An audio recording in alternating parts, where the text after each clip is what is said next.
अखंडतेहून सूर्यासम शिक्षणाच्या उजळल्या दिशा, अखंडतेहून सूर्यासम शिक्षणाच्या उजळल्या दिशा, सकळांना सोडले करून शिक्षित, डुंबतो सदैव तुमच्या कार्यस्मृतीत, असता आज तर मन असते हर्षित, असता आज तर मन असते हर्षित. तात्यांच्या 80व्या जयंतीनिमित्त त्यांच्या पावन स्मृतीस प्रथमतः मी विनम्र अभिवादन करते.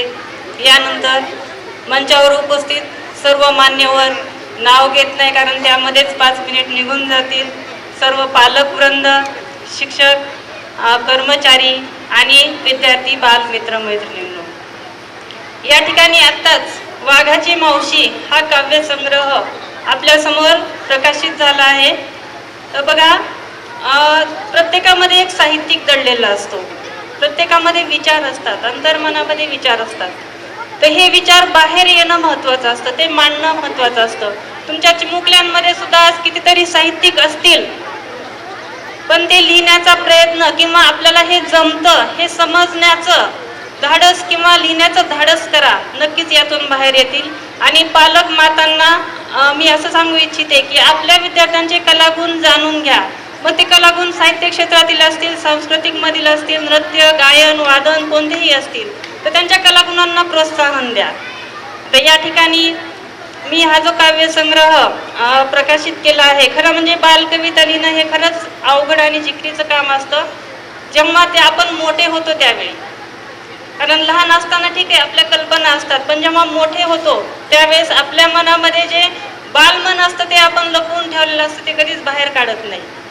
आणि ते काढण्याचं धाडस मी मराठीचे शिलेदार बहुउद्देशीय संस्था नागपूर, आमचे अध्यक्षीय संस्थापक राहुल दादा यांनी मला ते रोज बाहेर येण्यासाठी, माझं ते अभिव्यक्त होण्यासाठी त्यांनी आम्ही बालकवी नावाचा समूह स्थापन केला.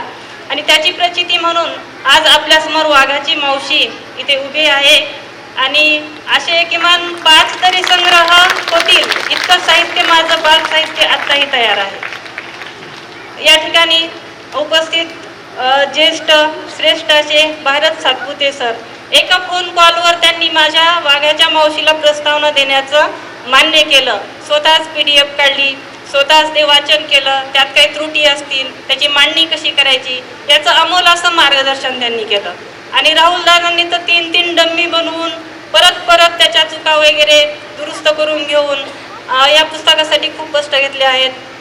सहप्रशासक आमच्या संस्थेचे संग्रामजी कुमटे सर यांचंही खूप मोलाचं मार्गदर्शन याच्यामध्ये लाभलं. आणि आपण सर्व उपस्थित मान्यवर यांनी माझ्या पुस्तकाचं या ठिकाणी इतक्या मोठ्या प्रमाणामध्ये आनंदाने प्रकाशन केलं, त्याबद्दल मी आपल्या सर्वांचेही आभार मानते. आणि वाघाच्या मावशीसाठी कष्ट घेणारी माझी मुलगी राजनंदिनी घुमरे, यातील चित्रनिर्मिती जी आहे ती तिने केली आहे. माझ्या मुलीने आत्ता 12वीचा पेपर आहे त्यामुळे ती येऊ शकली नाही. तसंच संस्थेचे संस्थापक सचिव दीपक दादा घुमरे यांनी मला हे स्टेज ओपन करून दिलं किंवा मला इथं उपलब्ध करून दिलं, त्याबद्दल मी त्यांचे आभार मानणार नाही, कारण घरच्यांचे आभार मानायचे नसतात. आणि मी सातपुते साहेबांना घाई असल्यामुळं मनोगत तर खूप काही व्यक्त करता येतं, पण घाई असल्यामुळं मी माझं मनोगत आवर्त घेते. आता वाघाची मावशी हे शीर्षक असल्यामुळे वाघाची मावशीचंच मी तुम्हाला एक स्टोरी आहे आणि त्या स्टोरीवर कविता बनवली आहे. तर तुम्ही यातून पण शिकू शकता की समजा की आपण एखाद्या गोष्टीवरून सुद्धा काव्याचं किंवा काव्यावरून गोष्टीत रूपांतर कसं करू शकतो. तर एक कविता मी आपल्यासमोर सादर करते. वाघोबाची पिल्ले निघाली मावशीकडे, वाघोबाची पिल्ले निघाली मावशीकडे, घ्यायचे होते त्यांना शिकारीचे धडे. मावशीने केले मार्गदर्शनाने आरंभ, लगेच केला प्रशिक्षणाचा प्रारंभ. दडी कशी मारावी, झडप कशी टाकावी, दडी कशी मारावी, झडप कशी टाकावी, सर्वांनी मिळून कोंडी कशी करावी, कशी पकडावी शिकारीची मान, कोणकोणत्या गोष्टींचे ठेवावे ध्यान. वाघोबाची पिल्ले गुरमीत आली, शेवटी ते वाघोबाच होते नाही का. वाघोबाची पिल्ले गुरमीत आली, मावशीवरच अधूनमधून गुरगुरू लागली. मावशीच्या डोक्यात उठली सनक, मावशी छोटी जरी असली तरी हुशार होती बरं का. मावशीच्या डोक्यात उठली सनक, पिल्लांना मुळीच नव्हती भनक. झाले प्रशिक्षण आता प्रात्यक्षिक घेऊ, मावशी म्हणते, झाले प्रशिक्षण आता प्रात्यक्षिक घेऊ, चला बाळांनो शिकारीला जाऊ.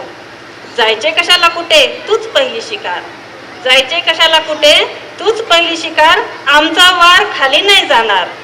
वाघाची मावशी गालात हसली, वाघाची मावशी गालात हसली, सरसर चढून झाडावर बसली. वाघाची मावशी गालात हसली, सरसर चढून झाडावर बसली. वागली होती ती अगदी हुशारीने, शिकवलेच नव्हते पिल्लांना झाडावर चढणे, शिकवलेच नव्हते पिल्लांना झाडावर चढणे. अशी ही हुशार वाघाची मावशी आपल्या समोर सचित्र. नक्कीच मला अपेक्षा आहे आणि आशा आहे की सर्व पालक वृंद आणि सर्व विद्यार्थ्यांना हे पुस्तक आवडेल. मला या ठिकाणी बोलवलं, माझा सन्मान केला, माझ्या पुस्तकाचं प्रकाशन केलं त्याबद्दल आणि मला मनोगत व्यक्त करण्याची संधी दिली त्याबद्दल आयोजकाचे संयोजकाचे मी धन्यवाद मानते.